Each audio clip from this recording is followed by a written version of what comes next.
Hello and a very warm welcome. This is doctor Gulaisha Bhatti. अभी कुछ घंटे पहले जब एक लार्जेस्ट मिलिट्री एक्सरसाइजेस होने वाली थी, प्रेसिडेंट मिस्टर ट्रंप ने एक बहुत इंपॉर्टेंट मैसेज भेजा पैसिफिक में। उन्हें ऑर्डर किया पेंटागन को कोई सब्सटेंशियली रिड्यूस किया जाए इस जॉइंट मिलिट्री एक्सरसाइज जो हो रही है यूएस और कोरिया के दरमियान पिछले 50 सालों से। और ये दुनिया की सबसे बड़ी मिलिट्री एक्सरसाइज में से एक कंसिडर की जाती है। लेकिन इसकी जस्टिफिकेशन क्या दी है मिस्टर ट्रंप ने? वो ये कहते हैं कि he is in a very good relation quote and quote with North Korea, और नॉर्थ कोरियन लीडर जो है किम जोंग उंग, उनके साथ बहुत अच्छे ताल्लुकात हैं मिस्टर ट्रंप के। और वो ओपनली ये कह रहे हैं कि ये जो मैसिव एनुअल एक्सरसाइजेज होती हैं यूएस की कोरिया के साथ, साउथ कोरिया के साथ, ये बहुत एक्सपेंसिव है। और उन्होंने कहा है कि it's totally inappropriate and hostile signal toward Pyongyang. लेकिन ये मैसेज आने से पहले, ये जो उन्होंने स्टेटमेंट दी उससे पहले कुछ ऐसा जरूर हुआ है बैकडोर में, close doors, behind the close doors कुछ ऐसा बिग हुआ है जिसकी रीजन बनी है कि मिस्टर ट्रंप ने इस तरह का इंटेंस डिससेटिस्फेक्शन शो की है टुवर्ड्स साउथ कोरिया। अब अगर हम इसको एक्सप्लिसिटली देखते हैं कि सियोल जो है उस पे को क्यों बैकलैश फेस करना पड़ी है मिस्टर ट्रंप की तरफ से, और क्यों एक डिक्लाइन आ रहा है यूएस मिलिट्री ऑपरेशंस की जो ज्वाइंट ड्रिल्स हैं विद साउथ कोरियन मिलिट्री। लेकिन मिस्टर ट्रंप जो डाउन साइज करे अमेरिकन कमिटमेंट्स को towards it's long standing ally, यानी सिर्फ नेटो ही नहीं बल्कि अब वो पैसिफिक के अंदर भी अपने एलाइज जो है उनको टफ टाइम दे रहे हैं। बट इसके पीछे क्या डिटेल्स हिडन है, कोरिया और ईरान का डिस्प्यूट का क्या उसमें रोल है। फिर उसके बाद हमने ये भी देखना है कि जो मिलिट्री इनसाइडर्स हैं वो क्या फियर कर रहे हैं कि अगर किम जोंग उंग के साथ इतना क्लोज रिलेशन मिस्टर ट्रंप का होता है तो क्या वो एक मैसिव विन है उनकी, और वो अब फ्यूचर में क्या वो पैसिफिक में प्रॉब्लम क्रिएट कर सकती हैं। My name is doctor Gulaisha भट्टी और आज इसी सब को डिस्कस करेंगे।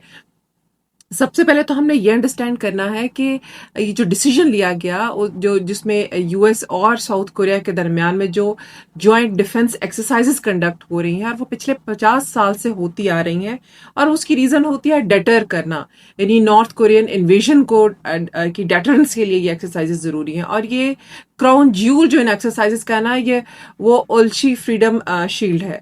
और ये बड़ी इंटेंस 11 डेज की ये एक वॉर गेम होती है जो डिजाइन की गई है to stimulate full scale conflict on peninsular.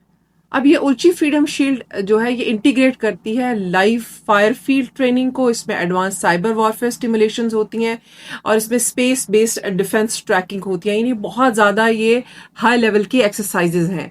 सो ये इंश्योर भी करती है कि नॉर्थ कोरिया जो है वो जब भी अगर वो क्रॉस करने की कोशिश करेगा लाइन, तो यूएस और साउथ कोरिया की जो मिलिट्रीज हैं वो ज्वाइंटली उसको काउंटर करेंगी एज अ सिंगल यूनिट। लेकिन ये पहली दफा नहीं है कि मिस्टर ट्रंप जो है उन्होंने ये टारगेट किया है इन वॉर गेम्स को। 2018 में भी जब जब उनकी फर्स्ट टर्म चल रही थी तब भी मिस्टर ट्रंप जो थे उन्होंने इसी तरह की स्टेटमेंट्स देना शुरू कर दी थी, और ये जितनी भी मेजर ड्रिल्स थी साउथ कोरिया के साथ हो रही उसको उन्होंने क्रिटिसाइज करना शुरू कर दिया था। और उसकी रीजन ये थी कि उन्होंने उन्हीं दिनों एक बड़ा हिस्टोरिक समिट किया था किम जोंग उंग के साथ, और उसके बाद उन्होंने कहा था कि ये वॉर गेम्स जो है ये बहुत कॉस्टली हैं, यूएस टैक्स पेयर्स इसका इतना मनी पे कर रहे हैं और ये थ्रेट भी भेज रही हैं प्योंगयांग को, तो इनको रिड्यूस करना चाहिए। सो बड़े अरसे से वो कंप्लेन करते आ रहे हैं कि जो उनके वेल्दी एलाइज है ना, they always take advantage of American military protection. यही क्रिटिसाइज उन्होंने नेटो को भी किया यूरोप के अंदर कि जो यूरोपियन कंट्रीज हैं वो खुद तो कुछ नहीं करे लेकिन अमेरिका की मिलिट्री प्रोटेक्शन में बैठे हुए और बड़ी एक्सपेंसिव है, और वहां से नेटोस पे भी वो क्रिटिसाइज करते हैं। और अब वो इसी तरह ही साउथ कोरिया को भी वो ये कह रहे हैं। लेकिन साउथ कोरिया ने इवेंचुअली कुछ अरसे से ये किया कि उसने अपनी फाइनेंशियल सपोर्ट जो थी वो बढ़ा दी। $3 बिलियन एनुअली वो पे करता है to maintain 39,000 US troops station there, यानी वो जो यूएस मिलिट्री वहां रह रही है, ट्रूप्स जो वहां रह रहे हैं उनको वो सपोर्ट प्रोवाइड करता है। तो ये क्लेम जो है मिस्टर ट्रंप का, ये it is not a reliable claim. उसकी रीजन ये है कि फाइनेंशियल ड्रेन मैसिव जो है वो यूएस वहां फेस नहीं कर रहा। लेकिन ये अगर ये हम कॉस्ट की बात करते हैं या डिप्लोमेसी की बात करते हैं, ये तो सिर्फ ऑफिशियल टॉकिंग पॉइंट्स है ना। जो असल कैटलिस्ट है जिसकी वजह से ये सडन रिडक्शन सामने आई है और जिस तरह से मिस्टर ट्रंप ने एग्रेसिवली जो उसको क्रिटिसाइज करना शुरू कर दिया इन जॉइंट एक्सरसाइजेस को, बेसिकली इसके पीछे एक रीजन ये है कि जैसे ही यूएस ने अटैक किया ईरान के ऊपर और ये इनकी जंग स्टार्ट हुई फरवरी 28 से लेकर आज के दिन तक, तो वाशिंगटन जो था they were looking for the allies to promote their war. अब वो जितने भी उनके ग्लोबल एलाइज थे उनको मिलिट्री और मैरीटाइम सपोर्ट के लिए मिस्टर ट्रम्प कांटेक्ट कर रहे थे। और according to the official statements Mister Trump जो थे वो पर्सनली उन्होंने कॉल किया साउथ कोरियन प्रेसिडेंट को और उनको रिक्वेस्ट किया कि सियोल जो है वो डिलीवर करे direct assistance to US operations regarding Iran. अब ट्रम्प जो है उनके जो आर्ग्यूमेंट था बड़ा स्ट्रेट फॉरवर्ड था। उन्होंने कहा कि यूएस हमेशा थाउजेंड्स ऑफ मिलिट्री लाइव्स को टेस्ट पे रखता है on the line of defence in south Korea, ताकि वो किम जोंग उंग जो है उनसे महफूज रह सकें।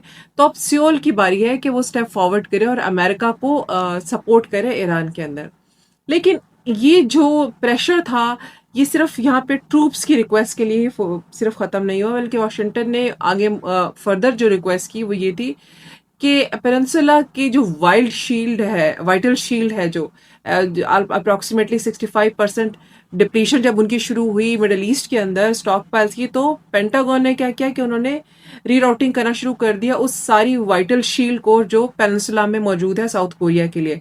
उसके अंदर पैट्रियट मिसाइल बैटरीज भी शामिल है, उसके अंदर थर्ड एंटी मिसाइल सिस्टम्स जो है वो भी शामिल है। यहाँ पर साउथ कोरिया को प्रॉब्लम स्टार्ट होगी कि अगर ये सब कुछ जो है वो चला जाएगा सऊदी अरब और यूएई में तो हम क्या करेंगे। सो यहाँ पे साउथ कोरिया ने डिसअप्रूवल अपना शो किया और उन्होंने कहा कि ये हमारा एयर डिफेंस एम्ब्रेला है, हम इसको लूज नहीं कर सकते। और अल्टीमेटली उन्होंने यूएस को स्टॉप कर दिया अपने एसेट्स यहाँ से हटाने से। ये भी एक बहुत बड़ी वजह थी जिसपे मिस्टर ट्रम्प जो थे वो ही वॉज नॉट हैप्पी। और साउथ कोरिया ने जब सब्सिक्वेंटली डिक्लाइन किया अपनी फोर्सेस भेजने में और फिर उसके बाद ताकि वो गैप फिल हो जाए ईरान कॉन्फ्लिक्ट और असिस्टेंस भी मिल जाए यूएस को, तो उस पर भी वो नाराज थे। और साथ ही उनका जब रिफ्यूजल था कि हमने जो जो रेसिप्रोकल अलायंस ड्यूटीज हैं, जो वही ड्यूटीज जिसको मिस्टर ट्रम्प जिसकी डिमांड यूरोप में भी करते हैं वो हम करने के लिए रेडी नहीं है।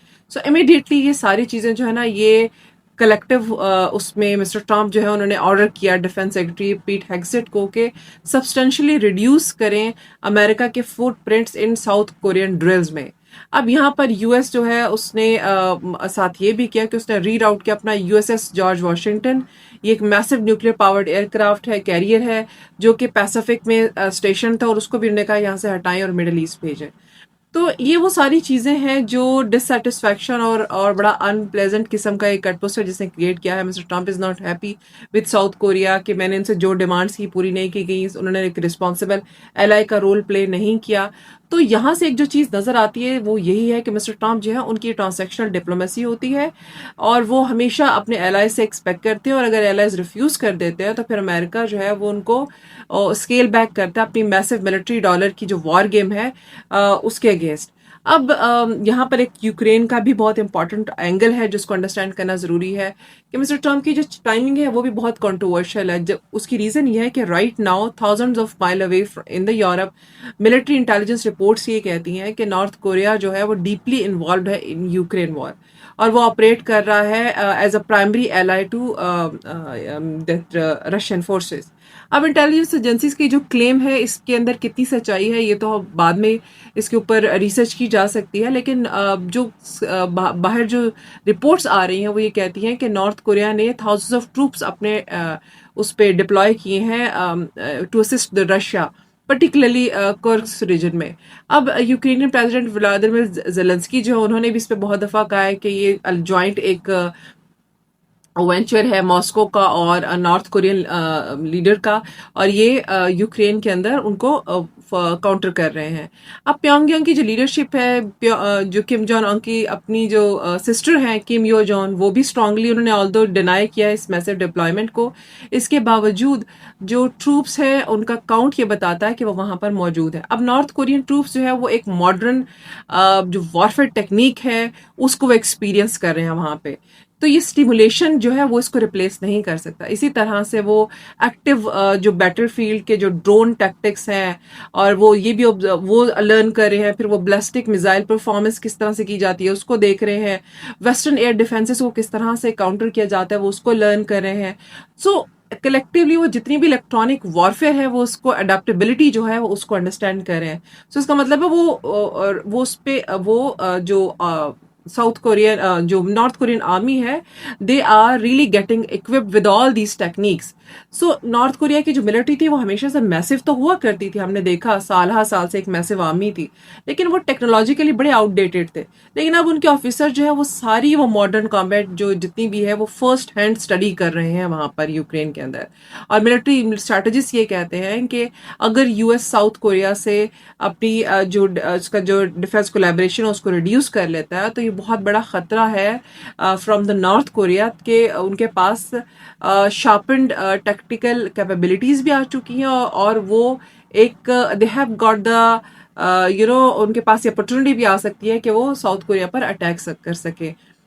अब इस सारा ये जो हमने देखा कि ये जो रिसेंट मिस्टर ट्रम्प ने जिस तरह से डिसकम्फर्ट शो किया और जिस तरह से उन्होंने अब मिलिट्री एक्सरसाइज को रिड्यूस करने की बात की, इसका इमीडिएट रिजल्ट जो हमारे पास ये आ रहा है कि उल्ची फ्रीडम शील्ड एक्सरसाइजेज जो है वो ड्रास्टिकली कंडेंस हो रही हैं। वो उनको और जो उनकी जो फील्ड ट्रेनिंग है वो सब जो है वो रिड्यूस करके 11 दिन से अब वो 5 दिन की होकर रह गई हैं। और साउथ कोरिया की जो मिलिट्री है वो फिलहाल तो उसके अंदर आपको बहुत ज़्यादा वो नहीं नज़र आ रही है कोई एजिटेशन, लेकिन इसके बावजूद जो साउथ कोरियन प्रेसिडेंट ली जो है उन्होंने ओपनली वार्न किया है कि अगर ये चीज़ें इसी तरह चलती रही तो वर्स्ट केस सिनेरियो होगा। वर्स्ट केस सिनेरियो का मतलब यह है कि अगर यूएस जो है वो सडनली पुल बैक करेगा इस सारे में से इस पेनिनसुला से, तो एक डीप सिस्टमैटिक इंस्टेबिलिटी आ सकती है। अब यहाँ पर एक और चीज़ अंडरस्टैंड करना ज़रूरी है कि मिस्टर ट्रम्प जो है वो उनका टिल्ट भी है प्योंगयांग की तरफ बहुत सारा, और वो एक डिप्लोमेटिक जो कंसेशन उनको बार बार दे रहे हैं, ऑल्दो के रिटर्न में उनको अभी तक कुछ नहीं मिला। अपने पहले टर्म के अंदर भी मिस्टर ट्रम्प जो है उन्होंने कि जो किम जोंग उन के साथ जो क्लोज रिलेशन था वो तो उसकी वजह से 3 historic face to face meeting भी उनकी हुई, लेकिन ultimately Mister Trump was fail to secure denuclearisation, यानी वो डीन्यूक्लियराइजेशन के ऊपर नॉर्थ कोरिया को टेबल पर नहीं ला सके।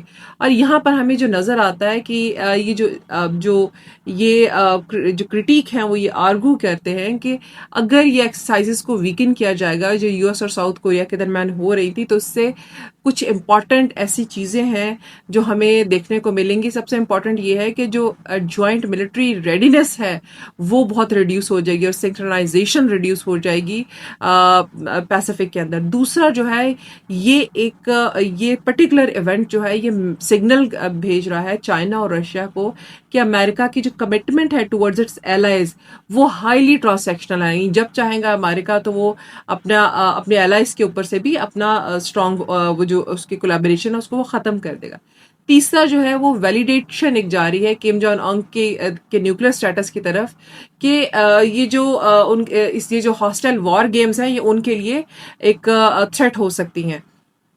यहाँ पर अगर हम इन सबको देखते हैं और ये सिचुएशन को अंडरस्टैंड करते हैं कि साउथ कोरिया का जो अलायंस है यूएस के साथ ये डेंजरसली कॉम्प्रोमाइज्ड हो रहा है, और साथ ही साथ हम देखते हैं कि जो नॉर्थ कोरियन फोर्सेस है वो यूक्रेन के अंदर वो फर्स्ट हैंड जो एक्सपीरियंस है वो अचीव कर रही हैं कि वॉर की टेक्निक्स क्या होती हैं, मॉडर्न टेक्नोलॉजीज। वो वेल इक्विप हो रही है और यहाँ पर रिडक्शन हो रही है, तो उसकी वजह से रीजन के अंदर जो डेटरेंस का लेवल है वो डिस्टर्ब हो सकता है। और अगर हम देखते हैं मिडल ईस्ट, तो मिडल ईस्ट से हटकर कहीं ऐसा ना हो कि हमें फिर पैसिफिक के अंदर ये सारी सिचुएशन देखने को मिले। I would really like to know your opinion about it. Please comment section में कमेंट जरूर करें, like this video and subscribe the channel. In the next video we are going to discuss another international issue. Thank you.